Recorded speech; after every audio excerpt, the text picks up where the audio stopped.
Hello दोस्तों, happy new year. उम्मीद है सभी अच्छे होंगे। आज की वीडियो ट्राइडेंट पे बड़ी टेक्सटाइल कंपनी है। स्टॉक 2020 से 2 साल में इतना अच्छा रिटर्न दिया है, लेकिन फिर भी बहुत से लोग इसमें फंसे हुए हैं सिर्फ एक गलत एंट्री की वजह से। अच्छी वेल डाइवर्सिफाइड कंपनी है जो होम टेक्सटाइल में लीडिंग मार्केट पोजीशन पे है। कंपनी कॉटन यार्न बनाती है।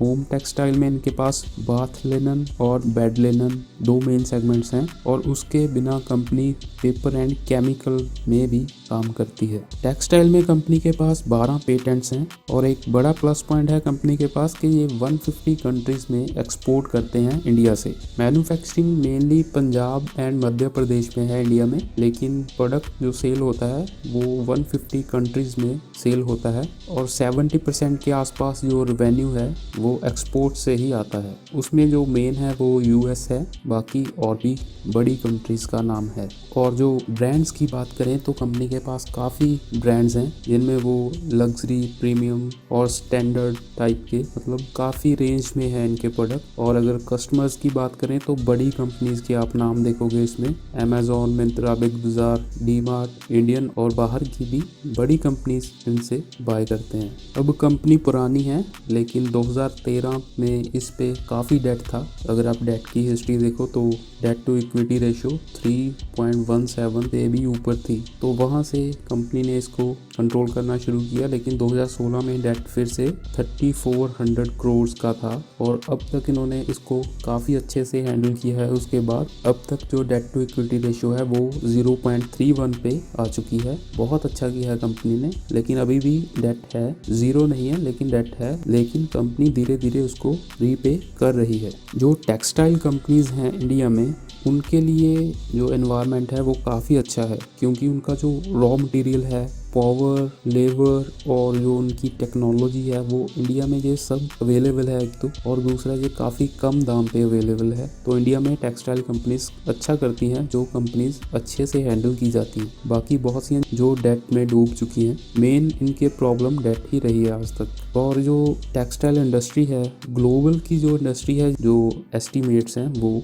3% CAGR से ग्रो करेगी। जो इंडिया की डोमेस्टिक टेक्सटाइल इंडस्ट्री है ये 10% से ग्रो करेगी, एस्टिमेट्स हैं। जो फंडामेंटल्स की बात करें तो कंपनी का PE रेशो 30.3 है, थोड़ा हाई है, लेकिन ROCE और ROE की बात करें तो 23+ हैं। ये काफ़ी अच्छे हैं। कंपनी थोड़ा डिविडेंड भी दे रही है, डिविडेंड यील्ड 1% की है। प्राइस टू बुक वैल्यू हालांकि थोड़ा सा ज़्यादा है, 4.6, लेकिन ठीक है, क्योंकि एक तरह से कंपनी लीडर है इस सेक्टर में, तो इनके लिए थोड़ा ज़्यादा रहेगा। और डेट टू इक्विटी जैसे मैंने पहले बता ही दिया 0.31% है। अब कंपनी का जो रेवेन्यू है ये पेपर से 24%, 25% के आसपास आ रहा है, लेकिन जो पेपर इंडस्ट्री है इसके पास आगे ग्रोथ के चांसेस बहुत कम हैं। टेक्नोलॉजीज आ चुकी हैं नई, और डिजिटलाइजेशन होने के कारण अब जो प्रिंटिंग थी वो कम हो चुकी है। तो जो पेपर इंडस्ट्री है इसमें काफ़ी कम चांसेस हैं ग्रोथ के।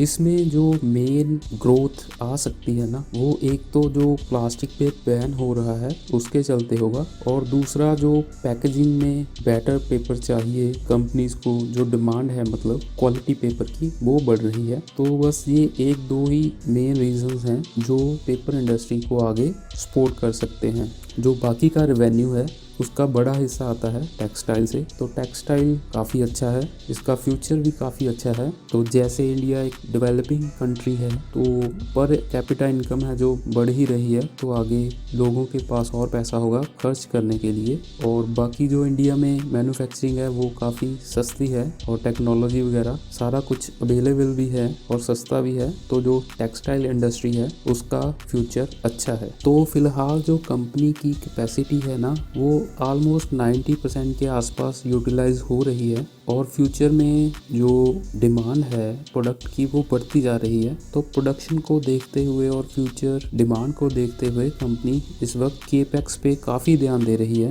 तो काफ़ी बड़ी एक्सपेंशन की जा रही है। आप देख सकते हो नेक्स्ट 1 से 1.5 साल का जो पूरा प्लान है वो कंपनी ने बता दिया है, और उसके आगे भी अगर हुआ तो कंपनी आगे भी कुछ अनाउंस कर सकती है। ये कैपेक्स, डेट और इक्विटी दोनों से फंड किया जा रहा है, और एज ऑफ नाउ कंपनी के पास 410 करोड़ का बैंक बैलेंस या कैश वो है बिजनेस को सस्टेन करने के लिए, और बाकी जो कंपटीटर्स हैं उनसे आगे रहने के लिए केपेक्स बहुत ज़रूरी है, ये हम सभी जानते हैं। तो कंपनी ने भी यही रीज़न दिया है कि इसके चलते हम केपेक्स कर रहे हैं। फ्यूचर की बात करें तो कंपनी ने 2025 का एक विज़न, एक टारगेट लेकर चल रही है कंपनी, और उसमें जो ग्रोथ सिर्फ सेल्स की नहीं है, इन्होंने प्रॉफिट आफ्टर टैक्स मतलब जो बॉटम लाइन कह लो आप, उसको 12% से ग्रो करने की बात की है 2025 तक, और ट्राइडेंट को एक नेशनल ब्रांड बनाने की बात की गई है। और इस वक्त जो इंडस्ट्री में रेवोल्यूशन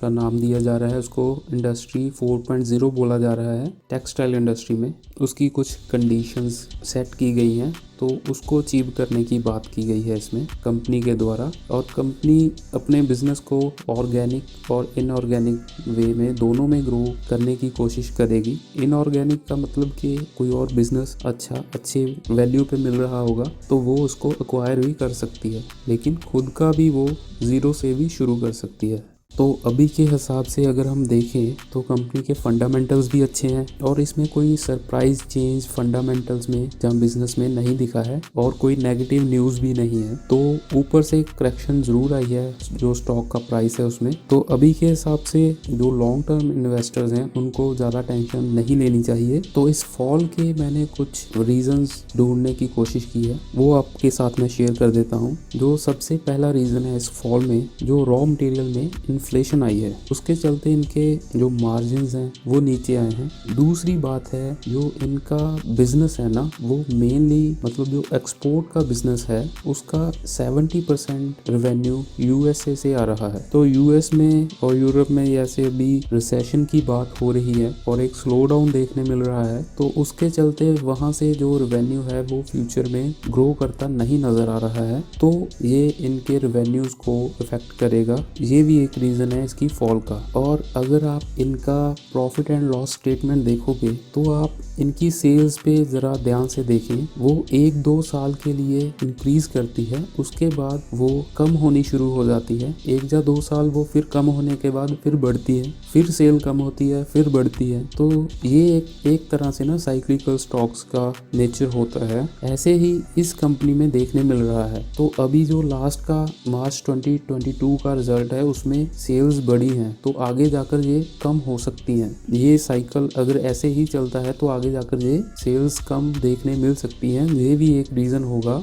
जो प्राइस में करेक्शन देखने मिला है। एक और इम्पॉर्टेंट बात वो ये है, जो लास्ट 10 साल का कंपनी का पीई रेशो है, उसको अगर हम एवरेज काउंट करें तो वो 13 के आसपास आ रहा है, और लास्ट 1 साल का जो स्टॉक ने मूव दिखाया है उसमें पीई रेशो 50 तक चला गया था, तो अब वो वापस नीचे आ रहा है, 30 तक आ चुका है। तो ये टेम्परेरी इंक्रीज था पीई रेशो में, जो ऑब्वियसली बुल रन के चलते देखने मिला है। तो इसके हिसाब से ये स्टॉक अभी भी थोड़ा ओवर वैल्यूड है, तो इसमें पी के अकॉर्डिंग अभी करेक्शन और आ सकता है, क्योंकि इसका जो एवरेज पी है वो काफ़ी कम है अगर उसको कंपेयर करते हैं आज के पी से। ये बड़ी बात है, ये आप ध्यान में रखें। तो अभी इसमें बहुत ज़्यादा उम्मीद ना करें कोई क्विक अप मूव की, और अपना पेशेंस बनाए रखें। और जो रिसेशन की बात है, जहां हमने जो प्रॉफिट एंड लॉस स्टेटमेंट में देखा है कि आगे सेल्स कम होती दिख सकती हैं, इस बात को